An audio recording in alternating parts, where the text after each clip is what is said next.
vous présenter en fait en 4 temps. À chaque fois, il y aura, à la fin de chaque temps, vous pourrez évidemment poser vos questions. Je vais d'abord vous parler un petit peu de la problématique, même si j'imagine que vous y êtes tous sensibles. Donc la problématique que nous avons explorée et les grands résultats nationaux. Et puis après, j'aborderai les résultats globaux en Nouvelle-Aquitaine, hein, qui sont sensiblement les mêmes que ceux au niveau national. Et puis pour descendre à un niveau fin, départemental, voire même EPCI. Je suis désolé, cette présentation sera parfois un petit peu méthodo et puis abreuver un peu de chiffres, parce que c'est le cœur de métier. Néanmoins, vous pouvez retrouver l'étude avec des résultats plus détaillés sur le site de l'INSEE. Je vous transmettrai le lien si vous voulez.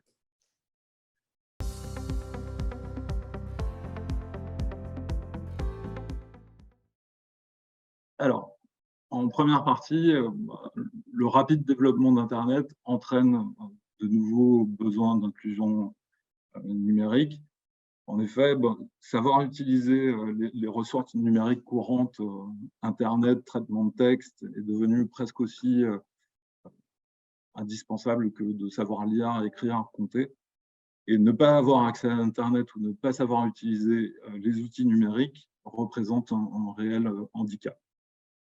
Notamment pour ce qui nous intéresse, nous, INSEE, notamment pour effectuer des démarches administratives ou encore accéder aux services publics. Cette exclusion numérique peut accroître déjà une vulnérabilité sociale qui est présente sur des populations déjà fragiles. La lutte contre l'illectronisme devient donc un enjeu de politique publique comparable à celui de la lutte contre l'illettrisme. En raison des évolutions incessantes des supports et des logiciels, cette inclusion numérique nécessite de réduire à tous les âges et tout au long de la vie, en fait, les inégalités matérielles et de fournir finalement une formation continue. Alors, il n'y aura pas trop de scoop dans la présentation. Globalement, en 2019, vous avez 12% des individus de 15 ans et plus résidant en France, en dehors de Mayotte, qui ne disposent d'aucun accès à Internet depuis leur domicile, quel que soit en fait le type d'appareil. Donc ordinateur, tablette ou téléphone portable, et de connexion. Ce taux a quand même baissé de 21 points depuis 2009, et ce, dans tous les segments de la société, mais les inégalités persistent. Les personnes âgées, peu diplômées ou dont le niveau de vie est modeste, en fait, disposent moins souvent d'un accès personnel à Internet. Globalement, on a 53% des 75 ans ou plus n'ont pas accès à Internet, comme 34% des personnes sans diplôme ou simplement titulaires d'un certificat d'études. Et puis, un peu pareil, 16% des plus modestes, donc je ne donne pas la définition de modeste, mais en gros, c'est qu'ils sont vraiment dans le dernier quintile de niveau de vie, qui ne disposent pas d'accès à Internet. À l'opposé, on a seulement 2% des 15-29 ans qui ne sont pas équipés, comme 3% des diplômés du supérieur ou 4% des personnes qui vivent dans un ménage aisé. Donc le type de ménage est aussi clivant parce que les personnes seules et les couples sans enfants sont moins équipés. Et cet effet, pour un statisticien, il perdure, toutes choses égales par ailleurs. C'est-à-dire qu'à âge fixé, par rapport aux couples avec enfants, les personnes seules sont environ 6 fois plus souvent non équipées. Et les couples sans enfants, environ 3 fois plus. La situation professionnelle joue également. Parmi les 18-64 ans, donc ceux qui sont en âge de travailler, les chômeurs et les inactifs sont moins souvent équipés que les personnes en emploi, ce qui évidemment pose la question de la recherche d'emploi. Alors, ne pas s'équiper peut être un choix justifié par le manque d'intérêt, qui est la principale raison citée en fait, par les répondants à l'enquête TIC, la volonté de protéger sa vie privée ou le fait de disposer d'un accès hors du domicile, travail en particulier. Et ces deux dernières raisons, c'est-à-dire vraiment le fait de vouloir protéger sa vie privée ou celui de disposer d'un accès à Internet hors du domicile, sont là aussi socialement clivés. C'est-à-dire que l'existence d'un accès hors domicile est 4 fois plus citée par les diplômés du supérieur que les non-diplômés. Et la protection de la vie privée, 3 fois plus souvent par les diplômés que par les non-diplômés.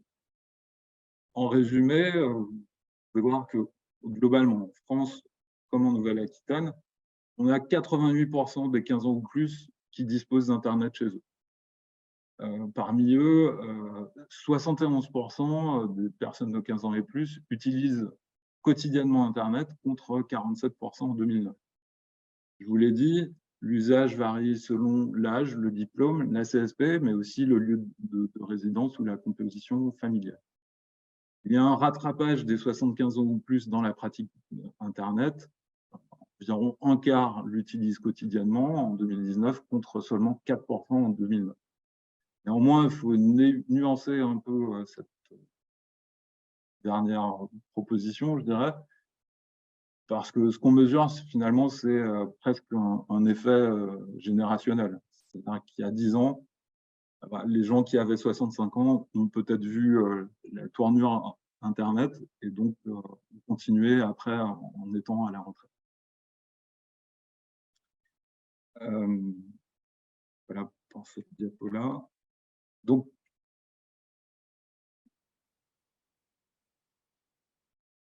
évidemment, de nouveaux besoins apparaissent et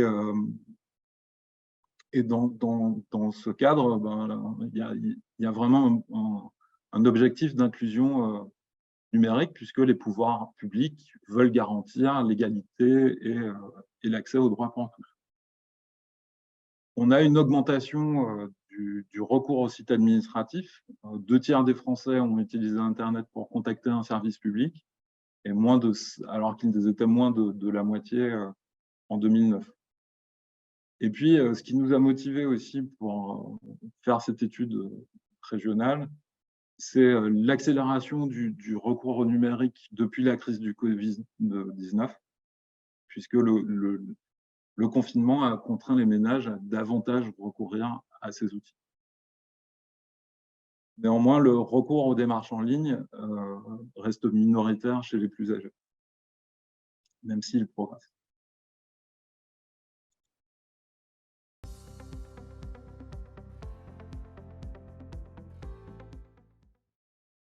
Alors là, je vais rentrer un petit peu plus dans les résultats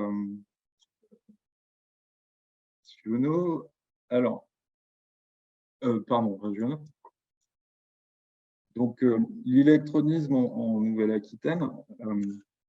Alors, déjà, il faut bien savoir ce qu'on mesure en fait à partir de l'enquête technologie de l'information et de la communication. J'aurais dû me partager un peu mieux mon diapo. Alors, ce qu'on mesure à partir de l'enquête TIC, en fait, c'est, je vais vous expliquer un peu ce que c'est que l'enquête TIC déjà. C'est une enquête annuelle qui est menée par l'INSEE auprès des ménages, donc sur les technologies de l'information et de la communication. Et elle permet de décrire l'équipement et les usages des ménages dans ces domaines-là. L'enquête, elle est annuelle depuis 2007 et elle est multimode, heureusement, puisqu'elle permet aux enquêtés de répondre soit par Internet, mais on prévoit quand même un questionnaire papier au cas où, et soit par téléphone. Alors, l'interrogation, elle porte chaque année de façon systématique sur l'équipement des ménages en accès Internet et sur leurs usages et la fréquence d'utilisation. le recours à l'administration et au commerce en ligne. Mais chaque année, en fait, on étudie un domaine un petit peu particulier. Et en 2019, en fait, c'était les compétences numériques. En 2015, par exemple, c'était la sécurité sur Internet. Et cette année, je crois que le module spécifique, c'est l'exposition aux écrans. Donc, Eurostat, en fait, distingue bien 4 domaines de compétences numériques.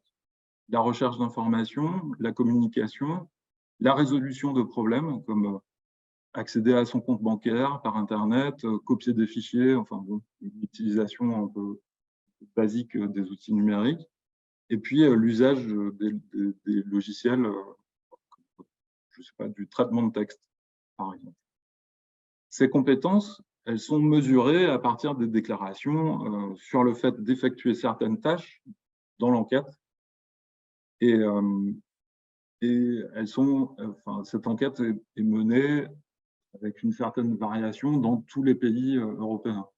Donc, la France est globalement moyenne en termes de compétences numériques des ménages.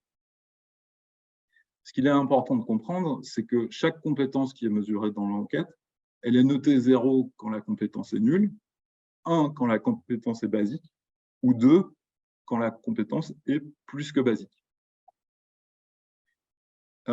Ces 4 domaines sont finalement très liés, et en les sommant, on obtient un indicateur global des capacités numériques. Une personne n'a ainsi aucune capacité numérique si elle obtient 0 dans chaque domaine, et alors elle est considérée en situation d'électronisme, et des capacités plus que basiques si elle obtient 2 dans les 4 domaines. Entre les deux, Eurostat distingue les capacités faibles, au moins une compétence est notée à 0, et au moins une vaut 1, et basique, aucune compétence n'est égale à 0, et au moins une est égale à 1. Bon, c'est un peu complexe, mais voilà. Ce que nous, on va mesurer dans l'électronisme, en fait, c'est à la fois le manque de compétences et le non-usage d'Internet, même si, en pratique, les deux sont très fortement liés. Donc, on a réalisé l'enquête, et une fois qu'on a collecté ces données, on mène ce qu'on appelle des analyses toutes choses égales par ailleurs. Et en fait, ces analyses-là, ce sont des approches qui visent à distinguer l'effet des différentes variables affectant le phénomène d'électronisme. Par exemple, mesurer l'âge, l'effet de l'âge sur la capacité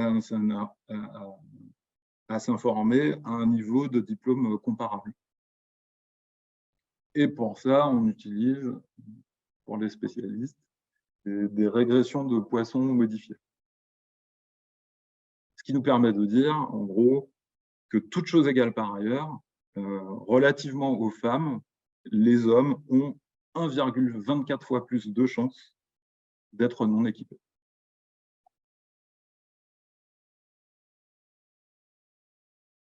Alors, à partir de cette enquête nationale, on a forcé un peu le trait, je dirais, pour régionaliser et inférer statistiquement les choses au niveau de la Nouvelle-Aquitaine jusqu'à un niveau EPCI.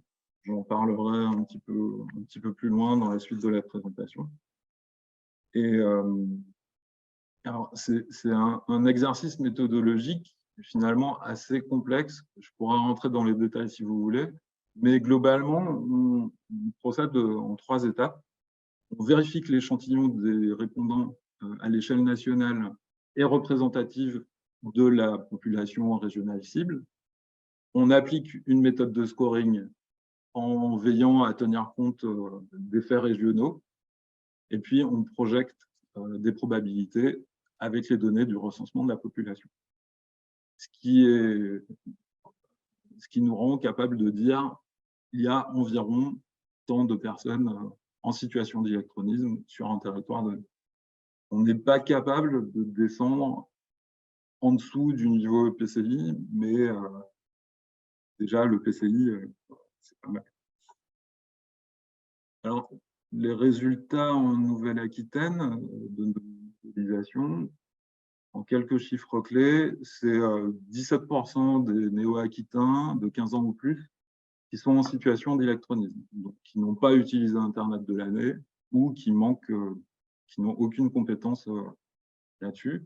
Et la moitié des électroniques, bah, en fait, ils ont plus de 75 ans. Un résultat qui nous a un petit peu étonné, c'est que la Nouvelle-Aquitaine est 7e au classement des régions les plus électroniques. Et en fait, on s'attendait à être un peu plus haut dans le classement parce que la région est vieillissante. Mais je vous expliquerai un peu pourquoi par la suite. Néanmoins, ce 17% de personnes en situation d'électronisme, il est largement comparable avec l'ensemble des régions de France de province. On a exclu l'Île-de-France dans nos modélisations parce que c'est un peu différent.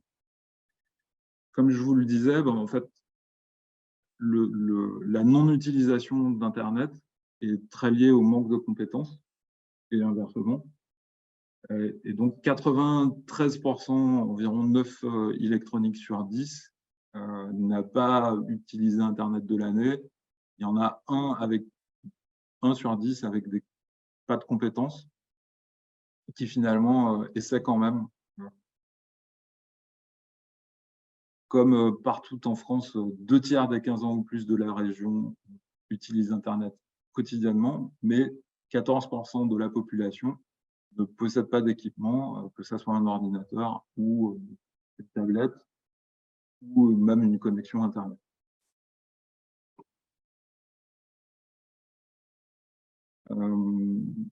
Voilà ce qu'on peut un peu dire de la région globalement. Alors, les principaux déterminants de l'électronisme, ils sont là encore similaires à ceux de France entière. C'est d'abord l'âge qui est le facteur le plus déterminant. Donc l'âge, le niveau de diplôme et la CSP affectent fortement l'électronisme. Donc l'électronisme augmente avec l'âge et 2 tiers des néo-aquitains de 75 ans ou plus sont dans cette situation. En particulier les femmes, mais c'est juste une question de surreprésentation des femmes dans la région à des âges avancés. L'âge coïncide avec donc une moindre utilisation d'Internet et des outils numériques, notamment après le passage à la retraite. L'évolution rapide des outils numériques peut rendre en réalité difficile l'adaptation des plus âgés aux nouvelles technologies. Le niveau de diplôme des retraités de la région, en fait, il faut savoir que 15% des 75 ans ou plus sont diplômés du supérieur, ainsi que la forte proportion de cadres retraités, notamment à l'ouest de la région, minore un peu l'électronisme chez les seniors. Quand on compare, chez les 70 ans ou plus, le niveau d'électronisme atteint 72% pour les sans diplôme, alors qu'il n'est que de 24% en fait pour les détenteurs d'un diplôme du supérieur. De façon générale, même si l'effet de l'âge reste prédominant, le niveau de diplôme donc influence le degré de maîtrise des outils numériques. 38% des néo-aquitains sans diplôme sont en situation d'électronisme, ce qui est encore une fois un taux comparable à celui des régions de province. Parmi les diplômés, le taux d'électronisme varie suivant le niveau de diplôme. Moins de 4% des titulaires d'un diplôme du supérieur sont en situation d'électronisme, contre plus de 15% pour les détenteurs d'un BEP ou d'un CAP. La CSP aussi, la catégorie socio-professionnelle, joue également. Occuper un poste de cadre de profession intermédiaire ou d'employés permet d'accéder plus facilement au numérique. L'électronisme est quasiment inexistant chez les cadres. En revanche, les ouvriers ayant probablement moins l'occasion de mobiliser les outils numériques dans leur quotidien professionnel sont davantage concernés par l'électronisme. C'est 6% des ouvriers. Plus âgés en moyenne aussi, les agriculteurs sont 10% en situation d'électronisme.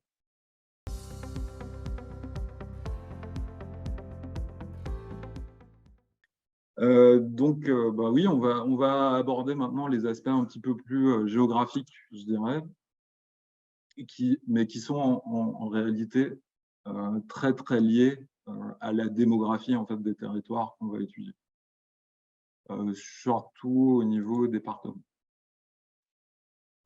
Donc, bah, dans la région, en fait, la Creuse est le département le plus touché par l'électronisme. En gros, il faut savoir qu'un habitant sur 4 est en situation d'électronisme et proportionnellement à sa population, en fait, c'est 23% des Creusois, donc quasiment un quart, qui sont 1 sur 4, ouais, qui est en situation d'électronisme. Ce qui représente 23 000 personnes sur tout l'ensemble régional. Et 19% des Creusois n'ont pas accès à Internet. Ça s'explique en fait par la structure par âge du département, ce qui explique en fait cette moins bonne maîtrise.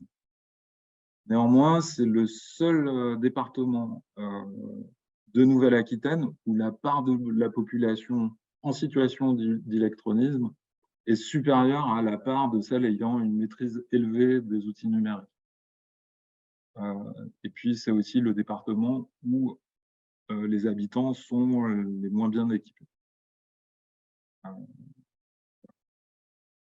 Et globalement, c'est une zone rurale qui est très peu dense. Plus largement, l'est de la Nouvelle-Aquitaine est davantage affecté par l'électronisme que le reste de la région. En Dordogne, dans le Lot-et-Garonne, on a environ 1 habitant sur 5 qui est en situation d'électronisme. Là encore, c'est des espaces peu denses avec une part importante de personnes âgées qui caractérisent ces territoires. Mais compte tenu de la démographie de la région, globalement, il n'abrite que 20% de la population régionale en situation d'électronisme.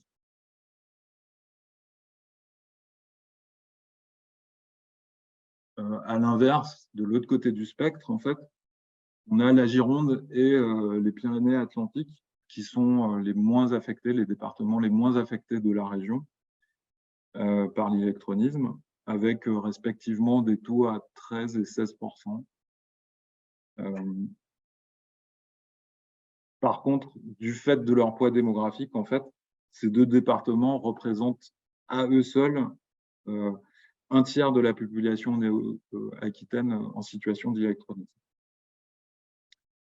On y reviendra après, mais ce qui explique aussi le faible taux de la Gironde et des Pyrénées-Atlantiques, c'est que ce sont notamment des départements qui sont portés par des pôles économiques et universitaires dans lesquels on retrouve une population plus jeune, davantage diplômée, active et avec de nombreux cadres. Et donc, de l'autre côté de la non-maîtrise ou de la non-utilisation d'Internet, la Gironde et les Pyrénées-Atlantiques sont aussi les départements où la maîtrise des outils numériques est la plus importante. 35% en Gironde et 30% dans les Pyrénées-Atlantiques. Toujours pas de questions? Si, il y a quelques questions dans le chat. On en a une première. Du coup, qui est existe-t-il des statistiques donc par département? Et la deuxième, c'est si on considère la population non ramenée à la densité, quel est le département le plus éloigné du numérique? Alors, la question de l'éloignement est compliquée. Je sais pas, qu'est-ce qu'on entend par éloignement, en fait? En, ouais, enfin, voilà, je vous l'ai dit. Globalement, la part de population qui est, je vais essayer de répondre, hein, si je tape à côté, vous me dites. La part de population électronique est plus importante euh, dans la Creuse, mais finalement, compte tenu du poids démographique de la Creuse, ça ne représente pas tant de gens électroniques que ça dans la région. Néanmoins, la part est la plus élevée dans la Creuse. Quand on prend l'opposé, la Gironde, la part de population qui est en situation d'électronisme en Gironde est relativement faible par rapport à la population de la Gironde, mais compte tenu du poids démographique de la région, du département dans la région, ça va représenter un nombre de personnes en situation d'électronisme plus élevé que dans la Creuse. Je ne sais pas si je réponds à la question, mais c'est comme ça que je l'ai comprise.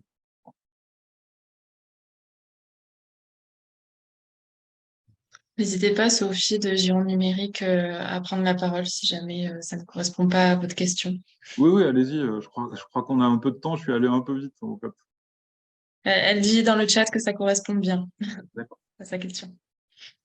On a une autre Et question pour savoir qu'en est-il des départements de Corrèze et de Charente, s'il y a des Alors, chiffres, enfin des autres départements de manière générale, quoi. il y a Vienne, tout, Vienne. il y a vraiment tous les chiffres dans l'étude. Alors, Charente, c'est 19% de la population charentaise qui est en situation d'électronisme. Et Corrèze, c'est 19 aussi. Alors, c'est bien de la population de 15 ans ou plus, puisqu'on n'interroge pas, évidemment, ceux de moins de 15 ans. Et on a Claire qui lève la main aussi. Claire, si tu veux prendre la parole. Oui, bonjour, je suis Claire Gendrenou, je travaille à l'Escalier à Saint-Léonard de Noblat dans un tiers-lieu. Et la question que j'avais par rapport à ce que vous venez d'expliquer sur la densité, enfin, par rapport à la densité des départements et du nombre de populations, ça veut dire qu'il faut qu'on tire nos chiffres nous-mêmes. Ou les chiffres. C'est-à-dire que si vous dites que 23% de la population creusoise est éloignée du numérique, on a effectivement un pourcentage, mais ça ne nous donne pas le nombre. Si, Le volume. vous l'avez dans l'étude. Ah, dans l'étude Ouais. détaillée. C'est 23 000 personnes en Creuse. D'accord, ok, très bien. Bon, C'est 23 000 personnes en Creuse. Là encore, hein, alors, bon, la densité va peut-être un petit peu jouer sur l'accès à une connexion Internet. oui, oui, oui. Mais globalement, en fait, la possibilité d'accès à Internet est assez forte partout. On n'est pas très bon pour repérer exactement les zones blanches, etc., etc. Ou je sais pas, les reliefs montagneux. Mais quand même, disons, un jeune ménage qui ne sera pas en situation d'électronisme, s'il a envie de s'installer dans la Creuse, va d'abord poser la question, est-ce que j'ai une connexion Internet? Est-ce qu'il y a une crèche dans mon territoire? Merci, c'est bon. Et je rajoute quand même qu'on n'a pas regardé non plus, puisque ça aurait été vraiment, vraiment très compliqué, toutes les possibilités d'accès à Internet en dehors. C'est-à-dire que les médiathèques, ce genre de choses, on n'est pas allé aussi finement, on a vraiment regardé, parce que c'est les données de l'ARCEP en fait. On n'est pas allé voir. Ça donne une idée. Mais ça donne une idée et l'inférence, le calcul est vraiment robuste. On a une question aussi dans le chat sur savoir de quelle année date l'étude. si c'est 2022 les chiffres. Alors,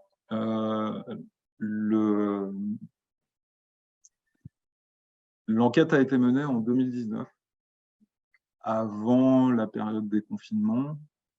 Le temps de traiter l'information, elle est sortie en début d'année. On aurait pu faire un petit peu plus vite, mais des fois, on cadence nos publications INSEE pour qu'il n'y ait pas embouteillage de publications. Mais en gros, l'étude date de 2022, je dirais.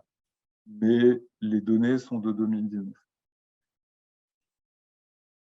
Et on n'a pas Cojouve qui a levé la main aussi.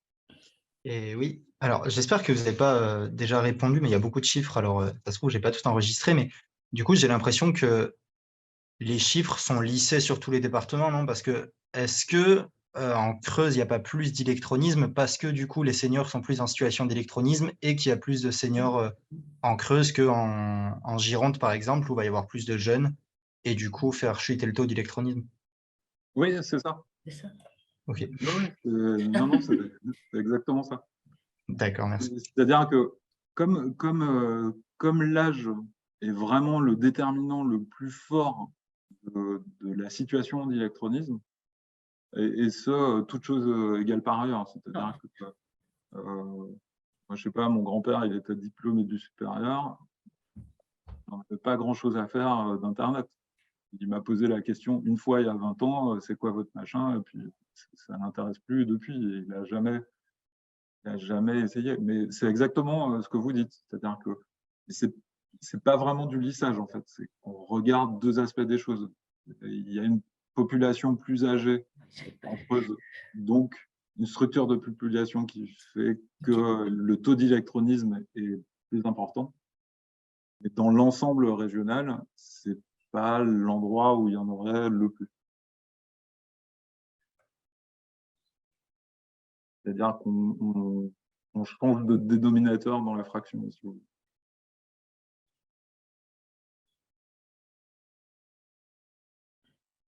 Ouais, mais vraiment, vous retrouvez de mémoire tous les chiffres détaillés dans l'étude. En gros, c'est ce que je suis en train de vous raconter. Hein. Je n'ai pas réinventé l'eau chaude. Donc, voilà. Mais il y a tous les chiffres. On met vraiment à disposition un maximum de choses pour l'utilisateur et gratuitement. Donc, n'hésitez pas à aller sur le site INSEE.fr. C'est foisonnant, il y a beaucoup, beaucoup de choses. Mais je suis à peu près sûr que si vous tapez électronisme dans la barre de recherche, vous allez tomber sur notre étude en Nouvelle-Aquitaine. Alors, si vous rajoutez en Nouvelle-Aquitaine, vous avez encore plus de chances de tomber dessus. Après, de mémoire, il y a beaucoup de régions qui ont sorti aussi cette étude, parce que si vous voulez, la partie méthodo, en gros, a été faite pour que toutes les régions puissent exploiter l'enquête. La partie méthodo, moi, ça m'a pris, je crois, 2 ans environ, 2 ans de poste. Parce que c'est quand même très compliqué. Je ne suis pas rentré dans les détails, mais c'est très compliqué de régionaliser une enquête pour finalement se rendre compte que finalement, ce n'est pas si différent des autres régions. C'est-à-dire que l'effet âge, en Bourgogne-Franche-Comté, quand vous avez un territoire qui est plus vieux, ben, le taux d'électronisme sera plus élevé. C'est quelque chose de très mécanique.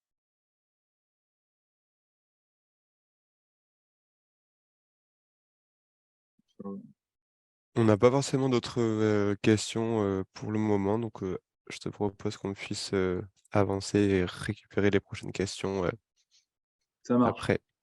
Bon, heureusement que je n'ai pas trop détaillé sur les régressions logistiques, parce que là, je pense que je vous aurais un peu perdu.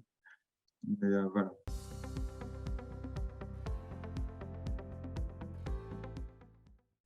Alors, la maille territoriale la plus fine sur laquelle on est capables d'avoir des indicateurs robustes, c'est les EPCI.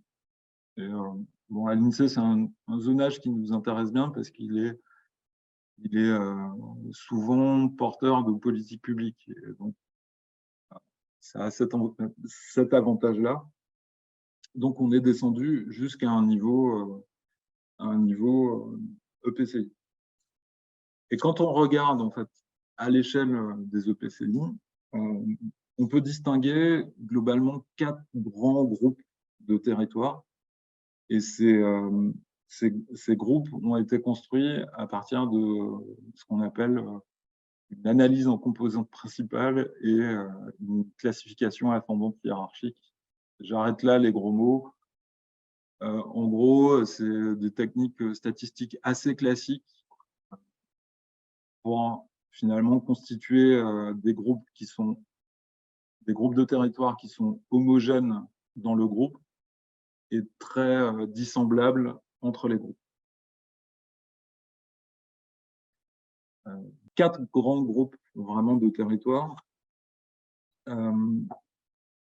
que je vais finalement décliner un peu comme ça, et vous n'êtes pas nécessairement de scoop. Donc le premier groupe de territoires, en fait, va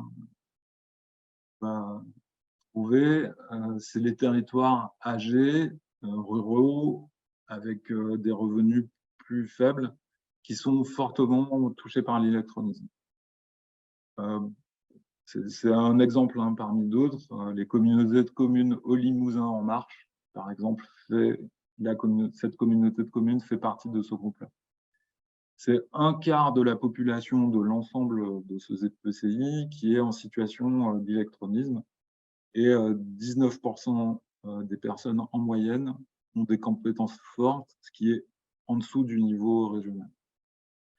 Et quand on sait que l'inclusion numérique, finalement, se passe aussi avec, en premier lieu avec les voisins et la famille, bah, si vous n'avez pas quelqu'un qui a des compétences fortes pour vous aider, il est plus probable que vous abandonniez très rapidement. Donc, les caractéristiques de ces populations et des territoires, c'est une population relativement âgée, où on a un habitant sur 4 qui a plus de 70 ans, et 65% de cette tranche d'âge est en situation d'électronisme. Ils ont en général des revenus modestes. Alors, on n'a pas le revenu pile celui qui a répondu, mais on a en tout cas le niveau de vie médian de la commune dans laquelle il réside. Et donc, on est capable de dire, bah, oui, là, il y a en général des revenus moins élevés. Ce sont des intercommunalités peu denses. Et en fait, quand on regarde les données de l'ARCEP, on a peu d'habitants qui disposent d'une couverture numérique très haut débit. Et 20% n'ont pas accès à Internet. Donc ça, c'est le premier groupe qui finalement, comme tout à l'heure, hein, quand on regardait à l'échelle des départements, ne représente pas une part non plus énorme de tous les électroniques, de toutes les personnes en situation d'électronisme de la région. Vous pouvez retrouver le chiffre dans l'étude. Alors, je crois que c'est en tout, sur tous ces EPCI-là, c'est 160 000 personnes, sur plus de 800 000 électroniques dans la région. Le deuxième groupe, en fait, c'est celui qui est le plus semblable à la région. C'est celui où on a le plus de mal à discriminer en fait les territoires, parce que la technique statistique derrière fait que ils sont plutôt agglomérés. En tout cas, l'une des très fortes composantes, c'est que c'est des petites et des moyennes centralités. On va trouver en fait enfin en bonne partie les villes intermédiaires de la région, donc Guéret, Tulle, Châtellerault. On est à 20% d'électronisme. Par contre, là, ça représente environ un tiers des personnes en situation d'électronisme de la région. Là encore, on a un taux un peu plus élevé de maîtrise numérique forte, et puis un taux plus élevé que dans le premier groupe d'équipement. Tout ça parce que dans ces EPCI-là, en fait, la part des plus de 70 ans est inférieure à celle du groupe. Dans le troisième groupe, c'est les territoires urbains, les pôles économiques et universitaires. Là, c'est vraiment, et c'est l'un des premiers groupes qui est ressorti avec le premier. C'est vraiment les grandes agglos de la région. Il y a un relativement faible taux d'électronisme, à 14%, mais quand on prend l'ensemble régional, 38% des personnes en situation d'électronisme de la région habitent dans ces territoires, ce qui représente 323 000 personnes. Là, par contre, on a un taux de compétences numériques fort, puisque un habitant sur 3 dispose de ces compétences numériques élevées. C'est donc, quand on décrit la population de ces territoires, c'est une population jeune et diplômée, avec de nombreux étudiants, composée de cadres ou d'anciens cadres, qui possèdent en majorité un ordinateur et un accès à Internet. Et comme je vous l'ai dit, ce sont les grands pôles économiques et universitaires de la région. Là où on risque d'avoir un peu plus d'exclusion numérique, c'est que dans ces territoires, on a les quartiers politiques de la ville. Enfin, j'ai vu que PQNA et UBIC faisaient un autre séminaire sur l'inclusion numérique dans les QPV. Alors, on n'est pas capable d'aller à cette finesse-là, d'inférer un nombre de personnes électroniques dans les QPV. Néanmoins, ils sont probablement moins bien équipés, parce que dans les QPV, le niveau de vie est plus bas que dans le reste de la ville. C'est des populations qui vieillissent aussi, comme le reste de la population, mais plus souvent en situation délicate, parfois de handicap, et puis des populations aussi qui peuvent être allophones, qui ne maîtrisent pas le français, et donc, à partir de là, ils ne vont pas nécessairement maîtriser les sites administratifs français. Voilà. Et puis enfin, le quatrième groupe, qui est le moins électronique, en fait, c'est les couronnes urbaines, alors, surtout autour de Bordeaux, quand même, pas que, où résident des familles qui sont finalement très peu touchées par l'électronisme. Je vous l'ai dit, le fait d'être de ne pas être seul, finalement, augmente votre probabilité de ne pas être électronique. Et donc là, on retrouve les communautés d'agglos du bassin d'Arcachon, entre autres. Il y a 14% de personnes en situation d'électronisme dans ce groupe, mais ils ne représentent que 11% des gens en situation d'électronisme dans la région. On a un habitant sur 3, comme dans les grandes villes, globalement, qui a des compétences numériques fortes, et 90% de la population, les individus sont équipés d'un ordinateur et peuvent accéder à Internet.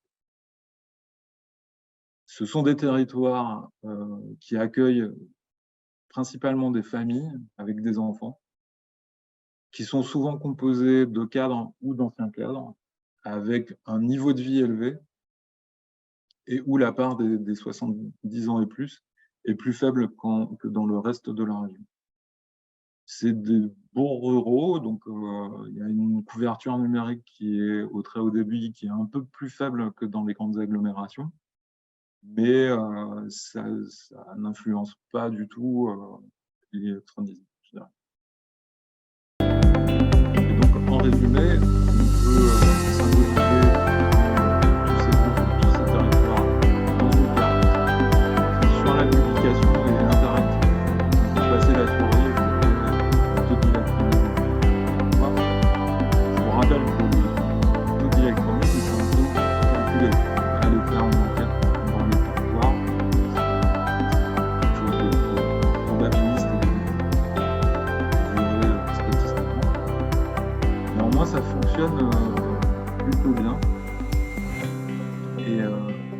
même s'il faut parfois apporter de la nuance. Quand vous regardez le Pays Basque, en fait, où, finalement l'électronisme n'est pas si élevé que ça, c'est surtout parce qu'il est porté par la frange côtière,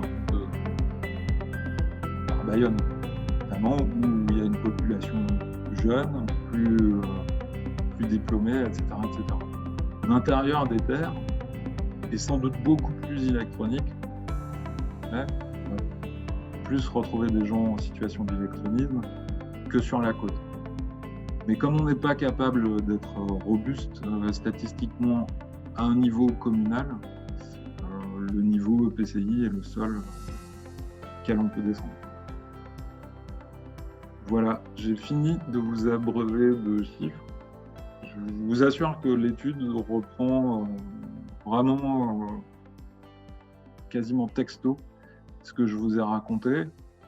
Voilà. Je pense qu'on peut clôturer cette séance. Et merci beaucoup en tout cas Pierre-Émile de nous avoir présenté cette étude et d'avoir été disponible pour ce temps d'échange. Merci à toutes et tous d'avoir participé à ce webinaire. À très bientôt et merci beaucoup pour votre participation aujourd'hui.